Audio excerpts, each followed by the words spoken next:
Assalamualaikum warahmatullahi wabarakatuh. Perkenalkan, nama saya Ristiawati dengan nomor NIM 28920505104 dari Prodi Manajemen untuk mata kuliah Pasar Uang dan Modal oleh dosen pengampu Bapak Dr. Sugeng Proyetno, SEMM semester 5 Fakultas Ekonomi dan Bisnis Universitas Pancasakti Bekasi. Pada video kali ini dibuat bertujuan untuk memenuhi salah satu tugas UTS dari mata kuliah Pasar Uang dan Modal oleh dosen pengampu Bapak Dr. Sugeng Prayetno, SEMM. Pasar modal. Pasar modal dan pasar uang umumnya memang salah satu tempat terjadinya transaksi. Namun objeknya bukan berupa barang konsumsi seperti halnya yang dijual di pasar-pasar pada umumnya. Objek yang dijual berupa surat-surat berharga. Tujuannya pun beragam, mulai dari investasi jangka panjang hingga jangka pendek. Sebagai sumber pembiayaan modal kerja dan untuk mengendalikan jumlah uang yang beredar di masyarakat. Untuk mengetahui dan memahami perbedaannya, kamu perlu mengenali terlebih dahulu definisi keduanya. Pasar modal adalah tempat untuk melakukan transaksi jual beli efek atau surat berharga jangka panjang. Sedangkan pasar uang adalah tempat untuk melakukan transaksi jual beli surat berharga jangka pendek. Jadi, materi yang akan kita bahas adalah pertama ada definisi pasar uang dan modal, yang kedua ada sumber pendanaan instrumen pasar uang, yang ketiga ada instrumen pasar uang di Indonesia, dan yang terakhir konsep dasar sumber dana. Jadi, apa itu pasar uang dan modal? Maka akan kita bahas di sini. Definisi pasar uang dan modal. Pasar uang dapat diartikan sebagai tempat bertemunya pemilik dana dan peminjam dana secara langsung. Pertemuan tersebut biasanya bersamaan dengan penawaran transaksi dalam jangka pendek. Sedangkan pasar modal menawarkan investor penanaman modal dalam jangka panjang melalui instrumen-instrumen yang ditawarkan. Bank Indonesia. Menurut Bank Indonesia, pasar uang adalah bagian dari sistem keuangan yang berhubungan dengan kegiatan perdagangan, pinjam-meminjam, atau pendanaan berjangka pendek sampai dengan 1 tahun dalam mata uang rupiah dan valuta asing. Jadi, pasar uang adalah jenis pasar yang menyediakan transaksi yang melibatkan bank atau lembaga lain non-bank yang biasanya dilakukan untuk investasi jangka pendek. Di sini pihak membutuhkan dana yang memiliki dana bertemu untuk saling memperoleh keuntungan sesuai tujuannya masing-masing. Untuk melakukan transaksi di pasar uang, pihak-pihak tersebut bisa melakukan sendiri atau melalui perusahaan sekuritas yang menyediakan jasanya. Sedangkan pasar modal adalah pasar tempat bertemunya investor yang ingin menanamkan modal dan emiten atau perusahaan yang membutuhkan dana untuk pengembangan usahanya. Untuk bisa bertransaksi di pasar modal, Anda tidak bisa melakukan sendiri, harus melalui jalur perantara, contohnya sekuritas dan manajer investasi. Jadi, apa sih perbedaan pasar uang dan pasar modal? Nah, di sini ada 8 perbedaan pasar uang dan pasar modal. Yang pertama berdasarkan jangka waktu. Pada pasar uang, penawaran transaksi antara pemilik dana dan peminjam dana yang bertemu secara langsung bersifat jangka pendek. Sementara itu, pada pasar modal, transaksi yang terjadi banyak menawarkan penanaman modal dalam jangka panjang melalui beberapa instrumennya. Yang kedua, berdasarkan pilihan instrumen. Pada pasar uang, maka instrumen ditawarkan yakni sertifikat Bank Indonesia atau SBI. Selanjutnya ada sertifikat deposito, surat berharga pasar uang atau SPBU, dan sebagainya. Sementara itu, ada pasar modal, maka instrumen ditawarkan berupa surat utang atau obligasi, equity atau saham, reksadana, instrumen derivatif, dan instrumen lainnya. Yang ketiga ada berdasarkan institusi. Pasar modal, maka pengawasan tertingginya yaitu Kementerian Keuangan Republik Indonesia yang mengawasi kegiatan bursa efek. Sedangkan pada pasar uang, maka pengawas tertingginya adalah Bank Indonesia. Yang keempat, berdasarkan likuiditas pasar. Dari tingkat likuiditasnya, maka pasar uang memiliki instrumen yang lebih cepat cair dibandingkan dengan instrumen pasar modal. Yang kelima, berdasarkan resiko. Dari tingkat resikonya, maka bisa didapati bahwa pada pasar uang resikonya lebih rendah dibandingkan dengan pasar modal fluktuatif atau tinggi risiko. Pasar modal ini dikarenakan adanya salah satu instrumen bernama saham. Yang keenam, ada berdasarkan return. Jika berinvestasi pada pasar uang, maka return yang didapatkan berupa bunga bank. Sementara itu, return yang didapatkan dari investasi pada pasar modal yaitu berupa dividen atau capital gain. Yang ketujuh, berdasarkan aspek fungsional. Dari sisi aspek fungsional, pasar uang memiliki untuk mendorong likuiditas dana dalam. Sementara itu, pasar modal mempunyai fungsi untuk menstabilkan ekonomi karena waktunya dan sifatnya yang jangka panjang. Yang kedelapan, ada berdasarkan jenis keuntungannya. Pasar uang memiliki keuntungan pada pergerakan nilai yang stabil, tingkat likuiditas yang tinggi, dan bisa berinvestasi di mana saja. Sementara itu, investasi pada pasar modal memiliki keuntungan pada tingkat keuntungan yang relatif tinggi, di mana pilihan instrumen yang beragam dan dapat dijadikannya sebagai jaminan. Yang selanjutnya ada karakteristik pasar uang. Yang pertama ada lokasi yang abstrak. Pasar uang tidak memiliki lokasi atau tempat fisik bertemunya penjual, perantara, dan calon pembeli. Oleh karena itu, pasar uang sering disebut sebagai tempat abstrak. Ini disebabkan karena transaksi dalam pasar uang yang dilakukan secara over the counter market atau OCTC. Artinya kegiatan jual beli dilakukan di balik meja kerja atau ruangan masing-masing para pelaku. Yang kedua, tidak terorganisir. Karena ketiadaan tempat transaksi khusus dan otoritas langsung yang mengatur pengelolaan pasar, uang menjadi kurang terorganisir. Meskipun begitu, keberlangsungan pasar uang tetap diawasi dan dipayungi hukum turunan bank sentral setiap negara. Yang ketiga, ada instrumen jangka panjang. Pasar uang memiliki jangka panjang waktu yang singkat, mulai dari overnight hingga 1 tahun. Untuk itu, instrumen yang diperdagangkan dalam pasar uang juga bersifat jangka pendek dengan likuiditas primer. Yang keempat, tujuan jangka pendek. Mencari modal lewat pasar uang membutuhkan dana yang dapat dicairkan atau digunakan dengan segera kalau ditujukan untuk membiayai kebutuhan jangka pendek. Yang kelima, ada karakteristik low risk and return. Setiap investasi memiliki karakteristik alamiah yang sejajar, yakni tingkat risiko atau risk yang berimbang dengan nilai manfaat atau return yang diterima. Pasar uang memiliki risiko harga rendah dan juga biaya rendah karena tempo pembiayaan yang singkat. Yang selanjutnya yaitu fungsi pasar uang. Yang pertama, sumber pendanaan. Pasar uang adalah sarana yang mempertemukan bagi pemilik modal dengan peminjam modal. Bagi pencari modal, uang atau dana yang dimiliki oleh investor dapat digunakan untuk pembiayaan modal kerja atau ekspansi usaha. Dengan demikian, pasar uang merupakan salah satu sumber pendanaan yang dapat dimanfaatkan para pencari modal. Ini juga sejalan dengan harapan Bank Indonesia agar pasar uang di Indonesia menjadi sumber alternatif pendanaan. Yang kedua adalah sarana investasi.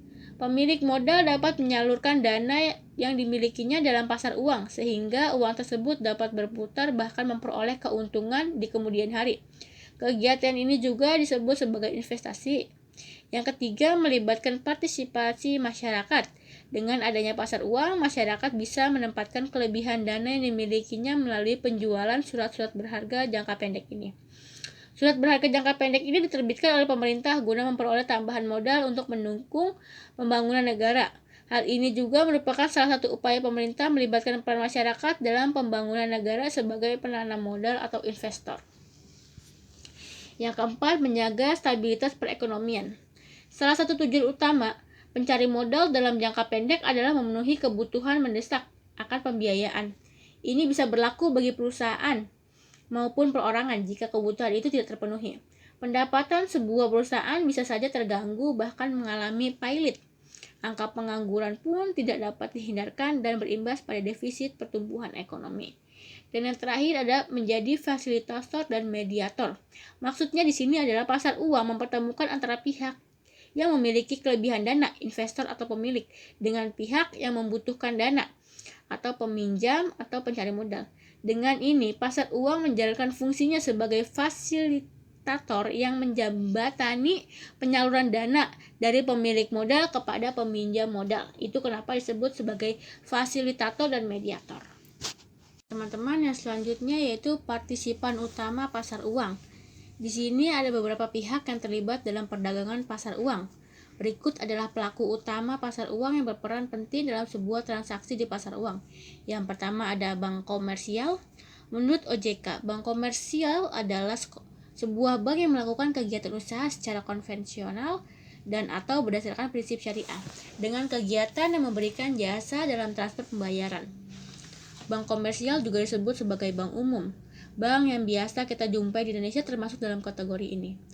Banknya ini memainkan 3 peran penting di pasar uang. Pertama, meminjam pasar uang untuk mendanai portofolio pinjaman mereka dan untuk memperoleh dana. Peran penting kedua bank di pasar uang adalah sebagai dealer di pasar derivatif suku bunga tanpa melalui bursa. Peran yang ketiga di sini, bank di pasar uang adalah menyediakan sebagai imbalan atas biaya komitmen yang membantu memastikan bahwa investor di sekuritas pasar uang akan dibayar tepat waktu. Yang kedua ada pemerintah. Peran pemerintah dalam pasar uang adalah menghimpun dana dalam jumlah besar. Hal ini bisa ditempuh melalui berbagai cara seperti menerbitkan surat berharga atau menjual kewajiban jangka pendek. Yang ketiga ada perusahaan. Bisnis non-keuangan dan bisnis keuangan non-bank mengumpulkan dana di pasar uang, terutama dengan menerbitkan surat berharga.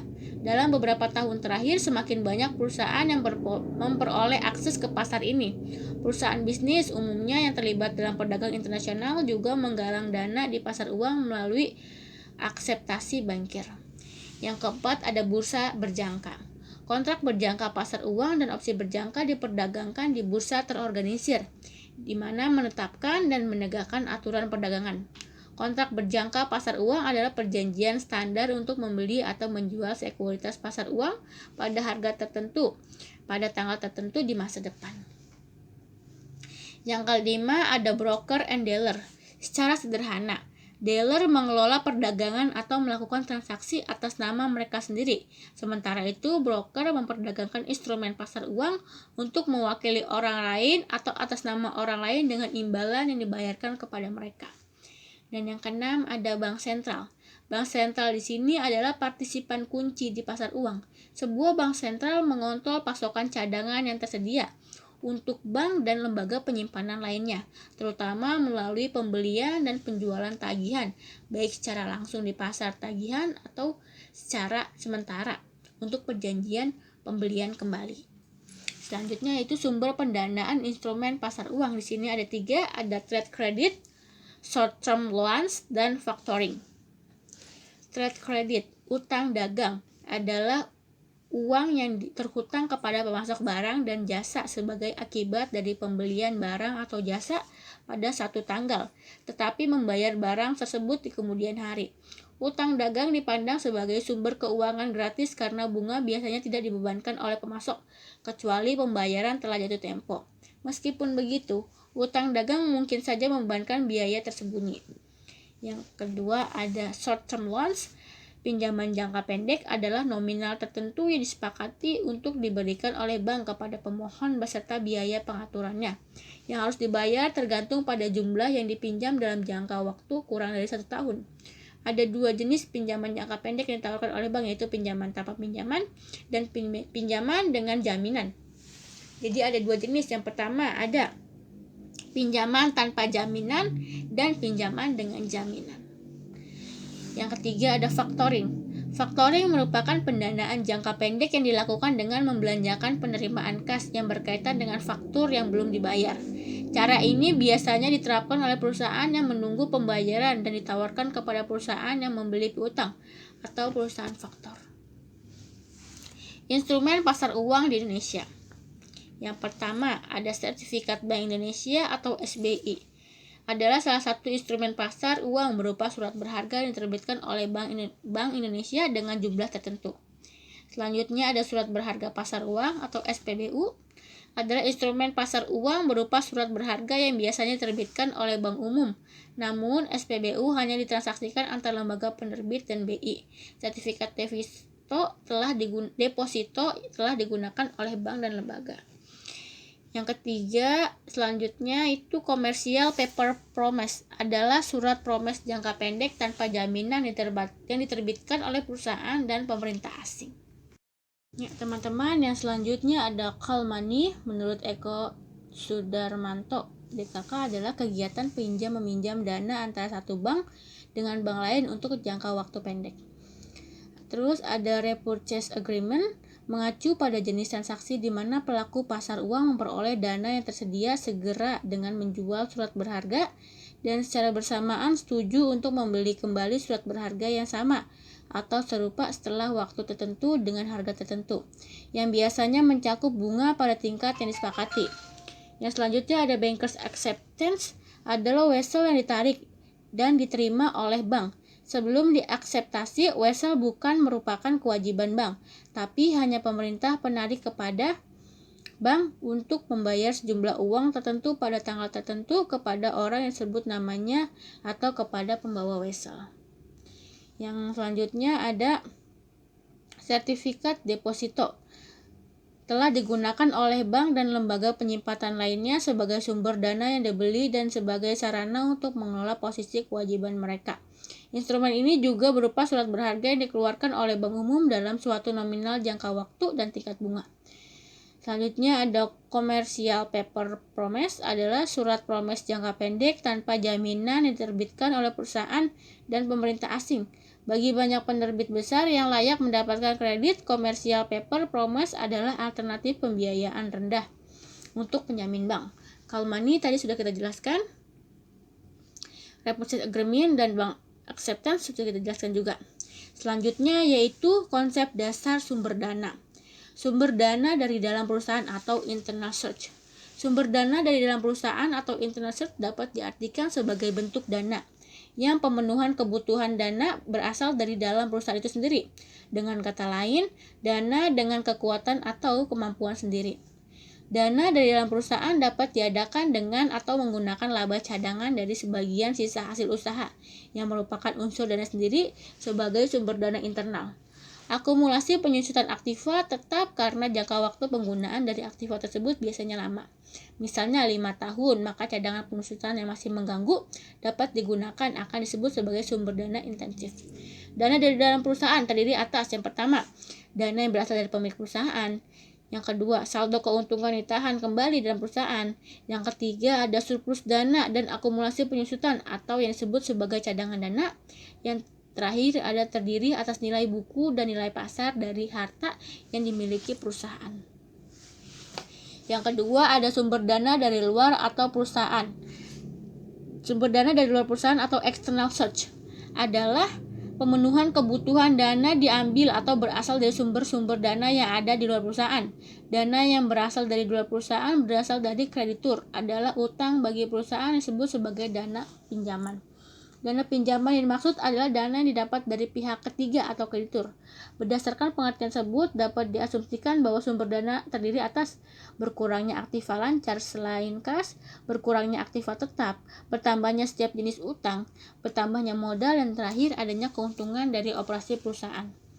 Ya, teman-teman, itulah materi saya tentang pasar uang dan modal. Semoga bermanfaat. Saya Ristiawati, izin pamit undur diri. Wassalamualaikum warahmatullahi wabarakatuh.